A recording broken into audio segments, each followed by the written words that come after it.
All right, early morning here. Early being almost 9 o'clock on a Saturday. I'm about to do my stretches. Can I do them and talk to you? I think I can. I want to talk to you about something. Let me first, let me read this card for you. Dylan Maliucci. A, I hope I'm pronouncing your name right. B, I hope it's okay that I share this card. Got this in the mail. You rock. Hate the way I look right now, but isn't that always the way? Peter, thanks so much for your awesome music. Hopefully one day we'll be on stage together. Dylan. And you know what it had in the card? $25 Amazon gift card. Got me thank you, first of all. I haven't thanked him yet. By the time this video comes out, I will have thanked him. Let me get my stretches going here. I think I could do both. Why not, right? So, that's wrong. The thing that got me thinking was just a joke that's actually true, which was, this is the best you can hope for. Okay, look at that. What do I mean by that? You know, people remember the trend where they see a famous YouTuber, kids see a famous YouTuber, but not just kids. I know adults who do it too. They see a famous YouTuber, they go, wow, that YouTuber made $10 million. Wow, look, PewDiePie made $20 million, whatever. And they're like, I can do that. No, you can't. I mean, maybe you can, but you know, I've already talked about this, so I'm not gonna get too into it, but there's this fucking illusion that you can, why don't they do it with actors? Why doesn't somebody see like, wow, Russell Crowe made $15 million for this fucking movie that only had a budget of like $25 million. I can do that. How come people don't do that with actors? I guess there's something about you have access to YouTube and anybody can upload videos, so you think you can do it and become the next big YouTuber. And bless the hearts of all the people who do that successfully, because that's incredible. But it's just a funny idea to me that everybody sees that and is like, I can do that, I can make a bunch of money. So obviously, let me parlay that into the gift card and this thing. It's that this is not a joke. I got that gift card in the letter, and I just was to myself, I was like, that's the best you can hope for. Okay? What do I mean by that? I mean, I had rock star dreams, all right? I wanted to be a rock star. To do that, first of all, you can't just do that. You have to have, at the very core, you have to have some pretty immense talent. And forget about, the Ramones weren't that talented. Okay, put that aside for a second. That's a whole other conversation. You have to have some pretty unique talent and something pretty special to offer as an entertainer. Then you have to bust your fucking ass beyond what your normal 9 to 5 or even fucking 8 to 6 or whatever entrepreneurial thing you can. Entrepreneurs actually do have to work pretty hard depending, but think about just the level of sacrifice and compromise and devotion that your typical layperson is not used to. And I say that as somebody who's done that and didn't have success, okay? I did it and I didn't even get the reward that I was seeking, which is fine. And then, so we had the talent, the hard work, which most people can't even conceive of how much it is. Then 3, the luck. You have to have the right place, the right time. We say right time, we don't mean, the manager was there at 9 o'clock. I mean like freakish shit you can never calculate, understand, predict. Trent, we're probably listening still, maybe not. He says that you can do things to try to put yourself in the right place at the right time. You can try to position yourself, but all you can do is try. I think that's true, but it is also true that there are just socio-economic factors, there's political factors, there's like cultural factors. There's just so much that you can't time it. So that's the kind of luck I'm talking about. Like you had, there's first arrivers, right? Anybody who took. All right, I gotta get up. Hold on. Oh, fuck. Oh, God. Now I gotta lie still for 2 minutes. This is the Joe Hippensteel routine. Oh, fuck. All right. Anybody who, is this angle flattering? I doubt it. Anybody who took any business class knows about first arrivers, right? You might have 100 companies. Let me just say this: PayPal, Amazon, That's really being reductive of what they do, but they were probably the first arrivers. First arriver can't suck, by the way. First arriver in a business sense has to at least be good at doing the job. Even if they're predecessors is before. What do you say for the people who came after? Successors? I don't know. Even if they're better. I'm getting distracted. So you got to have those three things to have like real big success in entertainment. And I say it as a person, again, who hasn't had big success in entertainment. And before he goes saying, oh, no, you have. I haven't had commercial success. We've been over this, okay? Igor, I know you're listening. I'm just going to go ahead and say it. You're a good example of somebody who has the raw, you had all three of those things. You had the raw talent, busted your ass, still continue to, and also there was a little bit of first arrival luck, like right place, right time on your side, and you were able to channel that and funnel it into like so what seems to be a lifelong career. For anybody who doesn't know, I'm talking about Try Hard Ninja. Go look him up, YouTuber, friend, employer, and so much more. So anyhow, that's interesting to know somebody who has had that success, you know? So back to the gift card. That's just, I guess that's my message for people who want to, you know what, another great example of I want to be doing this stretch now. Did I just point the camera right at my dick? I didn't mean to. Oh God, that feeling. Another example of, another example of the kind of success I'm talking about. It would be, oh my God, did I forget it already? I didn't, hold on. Oh my God, it was the YouTubers. Oh yeah, people who see a thing and wonder. Okay, DJs, all right. That was another big thing, you know. And Igor, I know you're listening, so this doesn't include you because your idea, Beat Eater, was actually good.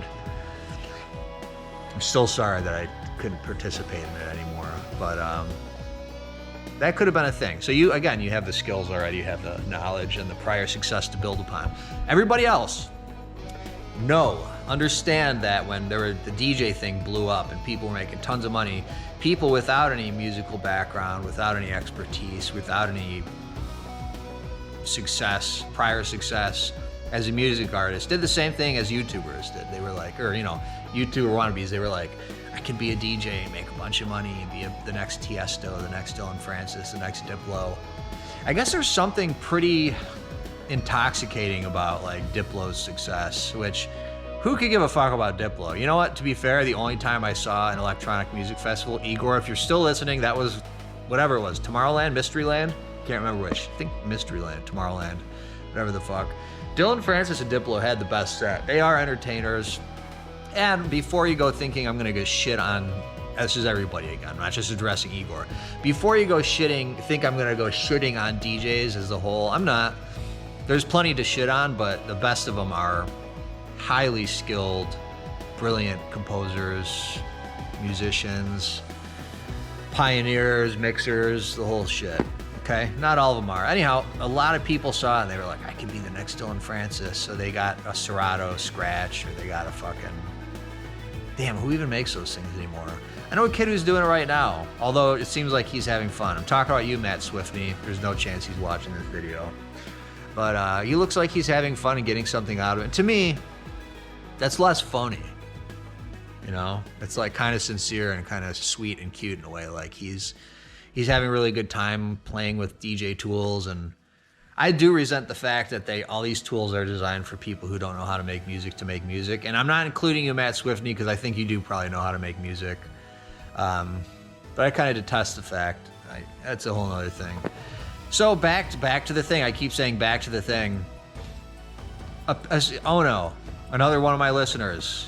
Who do you got? Igor, Ono, Trent for at least the first 2 to 3 minutes. God, this is such an unflattering angle. Look at the way my eyes look right now.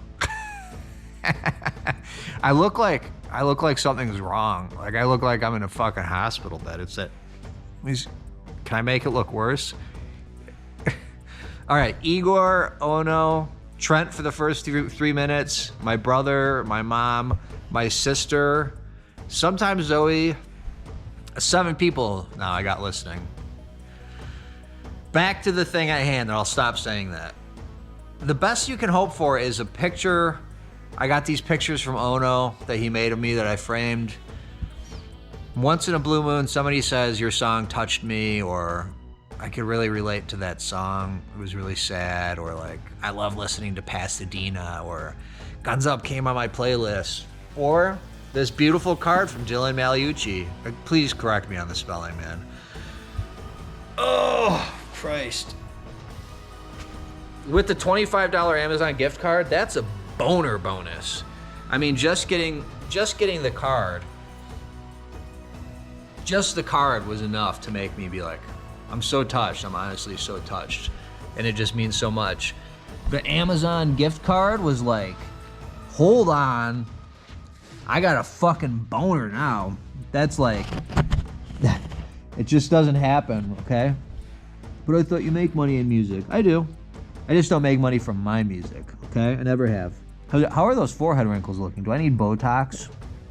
About to turn 37, 1 month away. 420, baby, 420. Ugh. That's it, I guess. That's my joke, is that for all aspiring musicians. I guess that's what it really is. For people who want to become a big music star. For people who go into making music because they want to have success. Should pick a fucking different trade. You know? And that sounds... Oh, I gotta do that. Come in here. That sounds kind of bleak. It's just like, if you want fame and money, what the fuck does that even mean? I mean, everybody wants fame, right? Those are basically the elevated class of society. The kings and queens are kind of the Brad Pitts, the Leos, I almost said Diplo, but who even fucking knows about him anymore? The Justin Biebers, this a fucking kid from Call Me By My Name, Chalamets, the Army Hammers. He was already rich before. Yeah. Why do we want, that begs the greater question. Why do we want success and fame? Why do I see like Robert Pattinson's success? That's the Twilight guy, if you don't know. Why do I see his success from Twilight and think, I'm envious, I want that? Well, unlimited money, again, it's not unlimited, but might as well be compared to what an average person earns. Unlimited money, I guess, is appealing because it can solve so many of your problems. Money as a tool really can, in a lot of ways, make you happy and fix your life and make your life better and easier. That's kind of undeniable. Challenge me on that, okay? I dare you. I mean, actually, I would love to be challenged on that by an actual, like, intellectual argument that money doesn't make your life easier. That's so fucking stupid. It obviously does. And I guess the fame is like, they're the aristocrats. You know, not the joke, the aristocrats. They're really the kings and queens of our world. I think people give a fuck about Joe Biden or Donald Trump. I mean, they are, to me. Politicians are inseparable from celebrity. Like, a politician is just a fucking celebrity in my book. Okay, Peaky, 1 second. And I know Halid Gafir, who's not watching this, disagrees with me. And he's like, no, they're not just celebrities. They do so much more. Some of them do. I'm sure on the local level, like, politicians actually do the things that the news says they do. I just think the puppetry and the string pulling on a grand scale is much, much more behind the scenes. And behind that, even more behind the scenes. I'm not going into conspiracy realm here. So everybody wants power. Do you want, like, Jeffrey Epstein's power? Do you want, like, Bill Gates' power?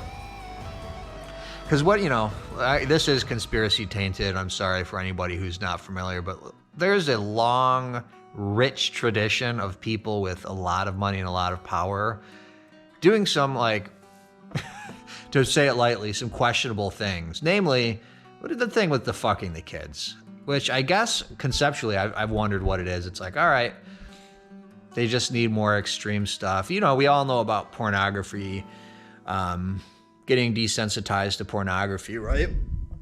You watch a man and a woman first you see a boob, then you see a man and a woman making love.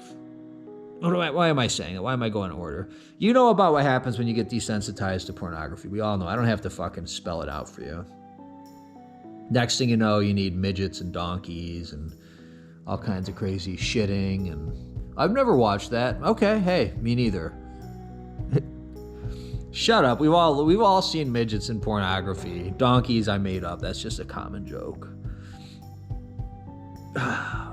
Look, we've all seen a horse in a porn, though, right? At some point, horse or a dog. Pretty dark, but you come across it. You come across it like you're surfing the web and you accidentally see it. It's fucking funny. So I think that same thing happens with the ultra rich and powerful. You know, I guess it makes sense. Not the kid thing, but I'm just gonna say it makes sense in general that if you had all the money and the power in the world, like, what do? They basically they eat the best food, they fuck the most beautiful women, or men, I suppose, and they travel the world and just like have these rich experiences. So I can see how eventually you would be like, it's not enough, and I now need to do something illegal, or I don't know enough about the psychology behind actual pedophilia to say anything even remotely intelligent about how that could happen to Richies or why. Wow, this turned into a celebrity like sex trafficking video. That's another opposite end of the spectrum though, which is really funny. It's like on my end of the spectrum, I'm like so thrilled to have gotten a card in the mail from this guy who's a real sweetheart, and an Amazon gift card, which I was just like, I can't believe it. You think $25 is like, oh, that's not that much. I can't, if I had to actually estimate how much money I've invested in my music, lost, we call it investing though. No joke. It's gotta be around like, over time, and I'm talking buying musical instruments, putting out records, paying band members, I can't think of it right now, but you just pay for all kinds of shit. Pay and you pay and you pay. Paying somebody to mix your record. Paying somebody to promote it. I'm doing air quotes behind Rascal. Promote it, aka completely fucking rip you off. PR agencies, don't get me started. That's a whole other thing. Oh, Jesus. I'd put it around probably like the $60,000 or $70,000 mark. Off the top of my head, and that's a total guess, but. And what do you get in return for it? The best, I'm gonna conclude this now. And I'm not joking. The best that you can actually hope for, and if you did really good, and if your talent was remarkable enough, and if your fucking efforts truly paid off, the best that you can actually hope for is a nice card in the mail, a couple fans, and I do mean a couple. No, a couple means two everywhere, right? I mean more than that, and if you're really, really lucky, a fucking Amazon gift card. So, just to conclude, for the guy who sent that to me, Dylan Maliucci, this is not meant to be a sardonic diss against your gift. I'm completely fucking touched by it, and I think you'll get that if you watch this video. It was just one of these reflective moments for me where I was just like, wow. It's fucking funny. It's just funny what people want out of life and what they want out of success and music. And I'm lucky in that I just love music. I love making music. I always have. I love recording music. I love writing songs. And that's enough for me, you know? Anything on top of that, like a beautiful card or like a generous gift from somebody like Dylan Maliucci, is a fucking absolute bonus. I met people though who try to get into it to like have big success. There's a lot of that in rap. I worked in rap for a lot of years in New York, like almost exclusively in rap, and some dance music. That was a whole other like period though. Thank you, Lady Gaga, for making all those middle-aged gay men want to make dance music, because I recorded a lot of dance music in that time and learned a lot. But man, those rappers were like, the success comes first, the art is always second. That's not exclusively true. I'd put it at like 80-20 though. I was just thinking about this rapper, Dizzy, Really talented, by the way. Like, his shit was good, man. He was really good. There was like a handful of really good rappers. Body Bin Laden is really good. I made a video with him in Vegas a little while back. But yeah, it was so Dizzy had a thing called Scum Gang. That was SCUM. That stood for Successfully Counting Unlimited Money. But I was thinking of some of his songs the other day, and I was like, that motherfucker was good, man. But it was always this fame. It was always the haters and the success, which I guess is kind of ubiquitous in rap culture in general. If people are fucking miming, aping, I guess I should say, what's in like pop culture, you're gonna fucking ape YouTubers, act like YouTubers act. You're gonna ape rap music, then you fucking do what they do. And it's all dollar bill, y'all. It's funny. Just funny. Music as a fucking business, conceptually, is just fucking funny to me.